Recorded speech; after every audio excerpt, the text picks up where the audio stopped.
it reminds me of so much with the image that it creates in my, and it's that our minds are like gardens. And my garden, I need to pull the weeds, right? Do the work, but I can also plant and grow inner resources and strengths constantly. Jump, you're ready now. Jump, the sky's the limit. Jump, jump, jump. Leave it all behind and jump. Just go for it. Jump, if you can dream it. Jump, jump, jump. Together we can do all things. Hi guys, this is Rebecca here with Jump, and today I bring one of my dearest friends, Dara Alix. She's a licensed mental health counselor and a certified nutrition counselor. And I think this is going to be a treat for all of us, especially for me and for my heart, because we all need a little bit of a balance, and I think she's going to teach us a little bit of some tools to get into that groove, and as a creator, as an entrepreneur, and as an artist. And I just wanted to say, Dara, I am so excited. I am so excited that you're here today, and I'm so grateful for your life. Welcome to Jump. Oh, thank you so much, sister. I'm equally excited, if not more. When you asked me to do this, of course, I jumped at it. We worked out different timing, of course. We had to go back and forth, but I'm so excited. I adore you. We've known each other for many years as friends, and I'm glad to be able to serve your audience in the best way that I can. I hope I can be a resource today. That's amazing. So, if you don't mind us, can you take us back in time and say, how did this whole thing, this passion that you have, that you had to help people in those areas, how did that started? What is that coming from? Oh, wow. What a great question. Well, I think I think a lot of my own childhood and figuring out I think I figured out even before I knew what counseling was that I was a helper in some capacity, even as a kid. If there was a wallflower or someone with emotional pain, other people not known what to say or been scared or silent or run away. It can be awkward for some, but I was always that unique one that was more drawn like a moth to a flame if someone was hurting. So I think to some degree there was a calling for it. And I actually I was going into either film, TV production, or mass communications, something of that degree. My first year in college, I remember, and this is over 20 years ago, I was at a camp for kids with special needs as a counselor, just as a summer job. And I remember it calling me. I didn't even think about a paycheck at the end of the week. I was just so lit up by just being present and being there for others and seeing the fruit and changes in people's lives, just that emotional connection and relationship, what that did for somebody. So I remember having a conversation with my dad, and I said, I think I want to change my major. And that's how it all began. That's incredible. And so when we're talking, this is so amazing to, the journey that you had is a journey to pursue, to be present for others, which is so incredible. What do you say that mindful means today? Like when we're talking about, people are saying, hey, I practice this and I practice that. What does that mean for you? Wow. You and I were friends, but I love that you even asked this question because you don't know about me as a clinician, but this is such a huge part of the work that I would do with patients, especially with stress and anxiety management. Mindfulness is such a huge part of, I think it's so important this day and age to teach mindfulness skills. Well, to to answer your question, I would say 95% of the time we're mindless. We're an autopilot, especially these days. A lot of our habits and our patterns, whether they're behavioral or mental, are in autopilot. We don't think about it. We have our routine, we have our coffee, from how we eat, how we move, how we think. A lot of it's in autopilot. Only 5% of our day we're mindful of. So when there's any kind of suffering or pain or stress, anxiety, frustration,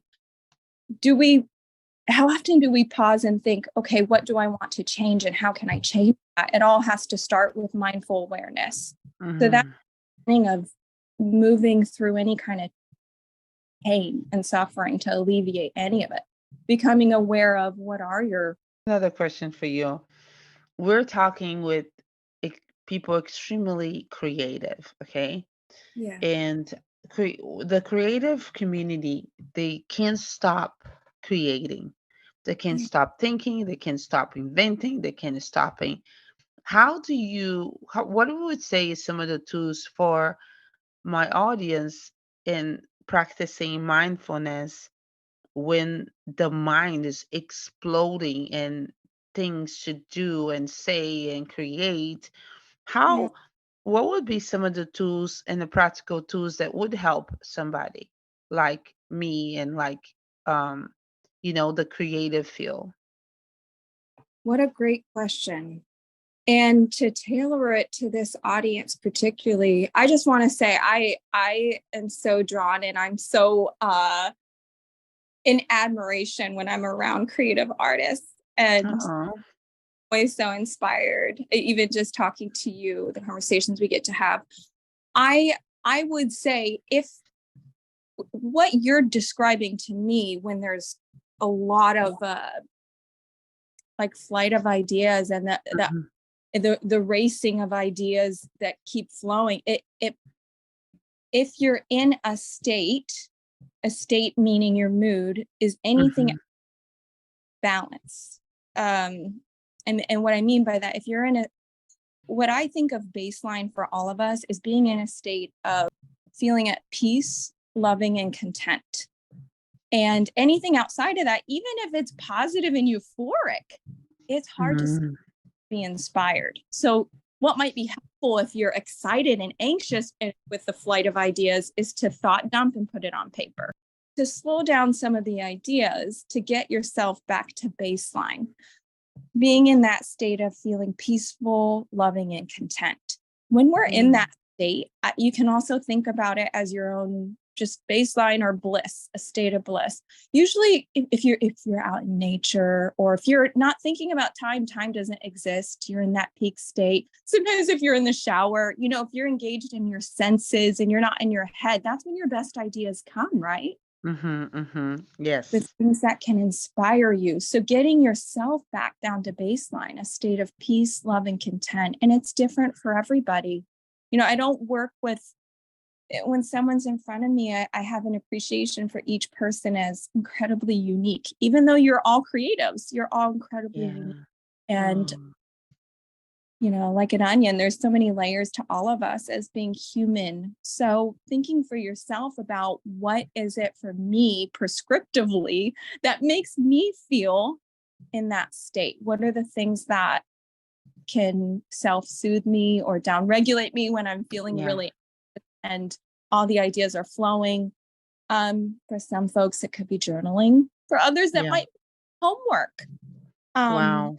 or even just simple prompts. It doesn't have to be, like free associating, taking a pen out and journaling a lot, but it could just be answering maybe 3 questions at the beginning of your day and having 3 reflective questions at the end of the day. Oh, That that's great. that can be helpful just to get some of that out of your brain onto paper. That's so beautiful. So, what would be some of the three questions that would you um put it down for us? Like, what would be is like how I'm feeling? What was me an example? Yeah.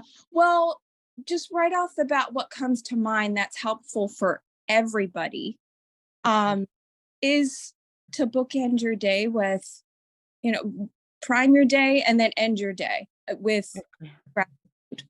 So when we're in a state of gratitude, we can't be anything but in a positive state, because there's something called cognitive dissonance, where two opposing states can't happen at the same time. You can't be Mm, frustrated when you're grateful. When you're really thinking about something that you're grateful for, you can't mm. be anything but positive in that Oh, moment. Now, that is so good. if you start thinking about other things, other emotions can start to flood you. But if you are truly thinking and present and mindful about something you're grateful for, the emotions come with it. What you Mm, focus on grows.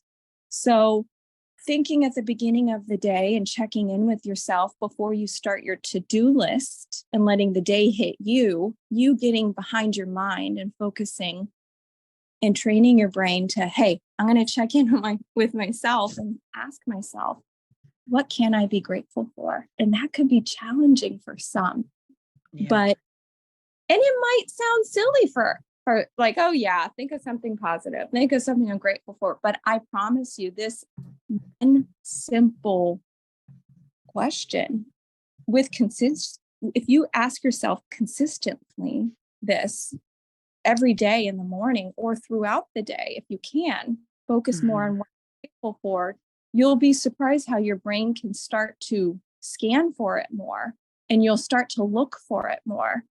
And That's then good. in turn, you'll start to feel those positive emotions. So, at the beginning of the day, asking yourself, even if it's little, what can I be grateful for? At the end of the day, a great practice. I even do it with my kids, just reflecting on what went well. What went well Mm, today? that's so good. Wow, I'm taking notes. I love this. I absolutely, I have to say something. I know Yeah. you throughout the years, you have been constant and incredible. But watching you becoming an expert in this field is extraordinary for me. It's so good and it's so amazing. And I'm so excited that I get to share you with a little bit of people here Oh, because I'm really, really excited because I think that you carry a special balance and tool to really help people to get center. And not only that, it's like specific for me, the way you make people feel so at home, so comfortable. So even just talking to you, your voice brings so much belonging, you know. That's how I feel about you. You're so, you belong, you make a seat. There's so many qualities about you, you know, but seeing you guiding in this field is amazing. And I am so blessed and impressed by this. So here's one more questions I have for you here. thank you, sister. Okay, go ahead. So actually, I have a few more questions, but let me get through these questions. How do we manage stress today? How do we do that? I mean, you just taught us, you just gave us some tools here to start the day. But when stress is coming and everybody's overworking and times is small and kids are screaming and the house is dirty, everything is out of control. How do we manage the stress? What a loaded question. Oh, Exactly. I could give you the short answer, and I could, of course, go on and on with this. I would say that a very practical, simple guide for anybody is to ask themselves, what am I, when you notice that you're out of baseline, you're not feeling in a state of peace, you're not feeling peaceful, loving, or content in your body, in your heart, and in your mind. Hmm.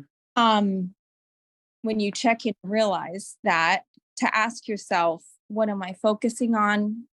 How am I talking to myself about what I'm focusing on? Because it's not necessarily what's happening, it's what you're telling yourself about what's happening. So your inner self talk, Mm, right? So your focus, your inner dialogue, and then your physiology matters. And what I mean by that is, um, our breathing patterns.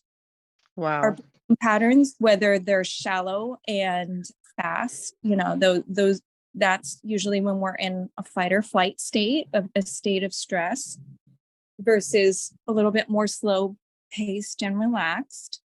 Our heartbeat can also give us cues, right? Sweat. Mm. So you can check in with yourself, and your physiology will give you signals in very direct ways. By the way, our Mm. mind, they're intimately connected. They dance with each other, whether we realize it or not. So we can Mm. change our mind or our body. Um, Wow. but along the lines of our physiology, I mean, just uh, our how we behave, how we act in the moment, or even ongoingly with our self-care, it matters. Behavior matters. If you're not feeling a certain way, like I've worked so much with patients in the past with health and weight management. Mm. Might feel like going for that walk, right? But just okay, prepare the tennis shoes in the morning, get them laced up, and really internalize feeling good about it. Like, look at me, I'm taking action to Mm. get dressed and put my tennis shoes on. The smallest motions create these positive emotions. And then actually going for the walk and internalizing, being proud and celebrating those small actions. But behavior matters, because sometimes you need to behave in a way to look back and say, oh, wow, I got to experience that. That's what it feels like. So the thoughts and the behaviors and the actions, or the thoughts, the feelings, and the behaviors, they all dance together. Mm. Wow. That's beautiful. Well said. That is gorgeous. Wow. That is so poetic what you just said. They all dance together. That's so wonderful. Yeah, Wow. So I know I wanted to ask you if you'll be kind enough to take us into a few minutes of meditation to help us, right? For our creator listeners, would you be kind enough to help us do that today? absolutely. Uh, So really quick before we do that, I almost forgot. I'm gonna edit this part, but I forgot something. sure. And what I wanted to ask you is, so Dara, before we go into the meditation, would you be kind enough to share your favorite quote um, that you're meditating on right now, or that speaks to your heart at this moment? What would be your favorite quote for your life at this moment? Oh, I'm such a collector of quotes. Is it even since I've been a kid? I've always been drawn to wisdom. So it's hard to Aw. pick a particular quote. But I will say there's a mantra that I go back to a lot this week in particular Mm. for myself. Is It's a mantra for me that remind it it reminds me of so much with the image that it creates in my, Mm. and it's that our minds are like gardens. And Ooh. and my garden, I need to pull the weeds, right? Do the work, but I can Mm. also plant and grow inner resources and strengths constantly. It's a mantra for me that remind it it reminds me of so much with the image that it creates in my, Mm. and it's that our minds are like gardens. and Ooh. and my garden, I need to pull the weeds, right? Do the work, but I can Mm. also plant and grow inner resources and strengths constantly. Receive most of my teachings is through examples in the nature in the garden. Our mind is like garden. It's so absolutely beautiful. I share with some of our listeners that our grass was drying out. We noticed that was becoming a little dry, and we couldn't find out why is our grass is doesn't look as good as we hope for. So when we test sprinklers, they they were not reaching out to the whole place, to the whole grass. And that was the time that I felt like God is speaking to me and say, Rebecca, you are just like this grass. If the sources of living water is not coming to you to water your heart, you start to drying out and you don't even notice. Wow. Oh, that's beautiful. So yeah, I love that your quote is this because it's simple but so absolutely deep. So all right. So let's Yeah. go ahead and you are the leader. You guide us through what you're going to do next. Okay. Well, we're gonna do a meditation. And usually if we were in a group setting, I love to curate the environment, and you've been part of these groups where we dim the lighting, we kind of hug ourselves with a self-soothing environment. So if at all possible for your listeners, make sure that you're seated comfortably, but also in an environment where you can relax with your senses, dim the lighting, put on soft music in the background. Whatever is helpful for you to just feel at peace as best as you possibly can. So, so we're going to begin by just getting comfortable in your seat first. And your eyes can either be closed or you can keep them open with a soft gaze for this meditation, whatever is comfortable for you. And just wiggle around, get all your last fidgets out, and then let your body settle. So we'll start by observing, like an outside observer of yourself. Just observe any current passive thoughts and just let them pass through your mind without attaching to them. See if you can simply notice without labeling any of those thoughts as good or bad or judging them in some way.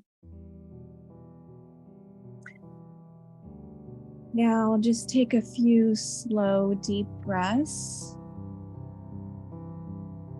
Let go of any attempt to control or shape the breath. Let it move in and out naturally. Allow yourself to relax and let go of any tension or stress. Feel a sense of relaxed alertness, grounded yet present. And now let's move on to notice any sensations in or around you. Something simple, something you can take in. Could be the sight of a tree swaying gently in the wind, feeling a warm cup of coffee or tea in your hands, feeling the warmth of sunlight on your skin, maybe the experience of comfort from the chair you're sitting on. Just choose one simple thing to notice in this moment. And just allow that to fully absorb into you. Let gratitude arise and fill your body and your heart. Appreciation for this one simple moment right now.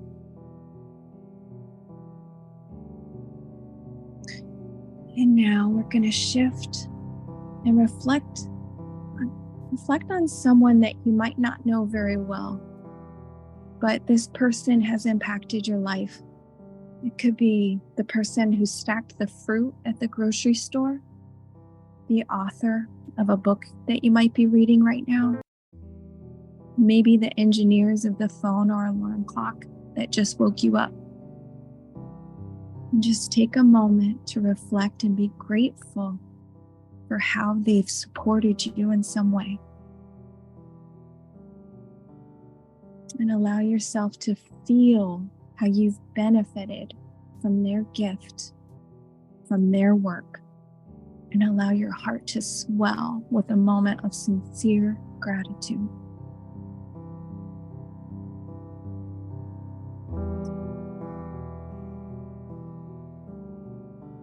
Now, think about the tools that you use to support your own craft, your art.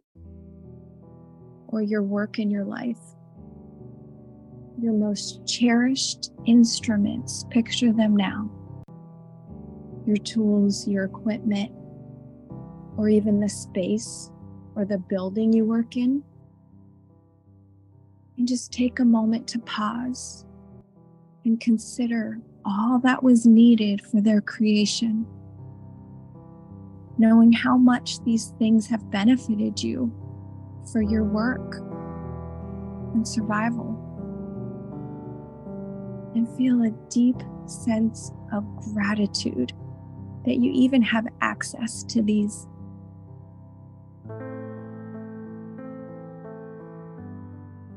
Now think and feel grateful for the people you work and live with, or perhaps a particular person who supports your work. Appreciate their contributions, their good intentions, and say in your mind to them, thank you.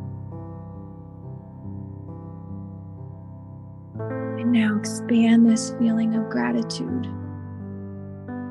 for your mind, for your body, for your heart beating without you even directing it, for the simple gift of being alive in this moment, and for all the countless gifts that come with your life. Take it in. Say thank you to all the people who surround you, inspire you, and to those who are part of you. Thank you for all that you've experienced in this gift of life, for all of this. Thank you. And just allow this sense of gratitude to swell and completely fill you as you breathe in and out. And to begin now, settling your mind back on your breath, more fully here, more fully alive. Finish now with a deep breath in and a long, slow breath out. And gently and slowly, when you're ready, open your eyes, returning your awareness to where you are.